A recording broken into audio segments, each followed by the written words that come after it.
I'd like, just in my brief remarks, to describe my own experience as a policymaker with this issue. When I first came to power in 1997,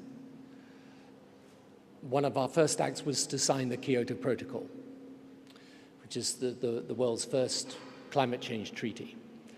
Later, when I had the presidency of the G8 in 2005, we put climate change actually on the agenda of the G8. And then 2 years later at the G8 at Heiligendamm in Germany, we came out with some principles at that level of how we would try and construct a new global treaty. And the truth of it is that in those early years, really the focus was all on international treaties and international negotiation. Now, that process of negotiation has continued, but let us say it has its own special challenges. At the same time, during the course of my time as Prime Minister, I started to realize that the global negotiation was one element, but really we had to start mobilizing civic society, consumers, and business in order to say, we just can't wait for some great global treaty to create the better world. We've got to get active ourselves. And the Climate Group, which is the international business NGO, which is pushing green solutions, we actually begun that precisely with Mark and with others because we wanted to make sure that we didn't hold everything up whilst we wait for this global negotiation to succeed. And I would say that two things are therefore happening at the same time at the moment. Actually, at a global political level, it's pretty tough. Sometimes at a national political level, it's pretty tough. But the interesting thing is that despite that, occasionally I even think because of it, but despite it at least, there is an immense amount of activity going on in society, at the state level, at the city level, and at the business level. And we can see this very clearly here in New York. We've just finished the Olympics in London, where we put a great emphasis on an Olympics that was actually clean and green, and by and large did so. Whatever is the problem at a national level here politically, and that's not for me to comment on, but at the state level, as Mark has just indicated, there are some very exciting things happening.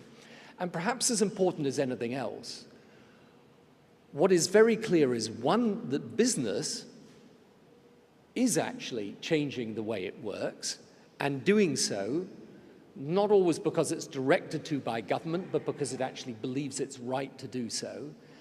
And secondly, ordinary people, consumers, are trying to get hold of green solutions where they can and apply them in their own lives. So really the purpose of the Climate Week here today is to launch the publication, An American Clean Revolution, and say one major thing, not just to this country, but through this country to the world, that driving this clean revolution here and elsewhere is massively in our self-interest.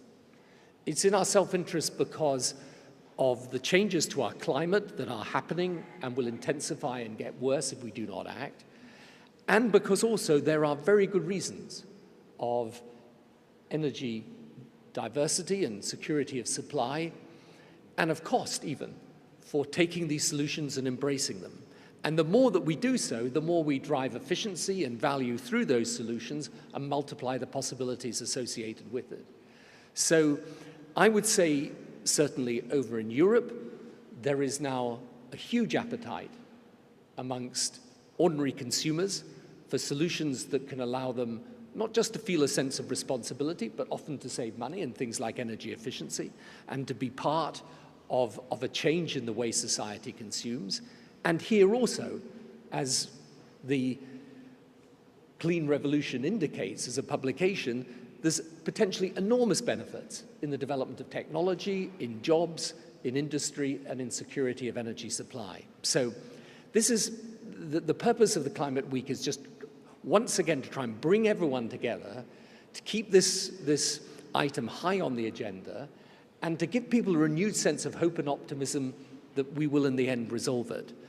And resolving it, you know, I spent 10 years as a prime minister, and sometimes I used to think by the end of it, the thing I'd learned most was not the power of government, but its limitations. And this can never be solved by government alone.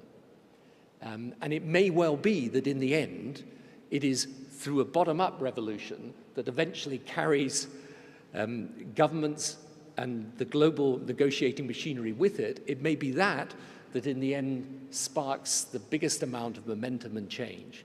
But this is an important moment, and this is an important document. And by coming here together with such a distinguished group of speakers, what we're saying loud and clear is that whatever the challenges of the financial crisis, this issue remains high on our agenda, that there are solutions out there that work, that what is necessary is to mobilize support for them, and that for us, as not just citizens of a country, but as global citizens, this issue remains absolutely critical to the future of human progress.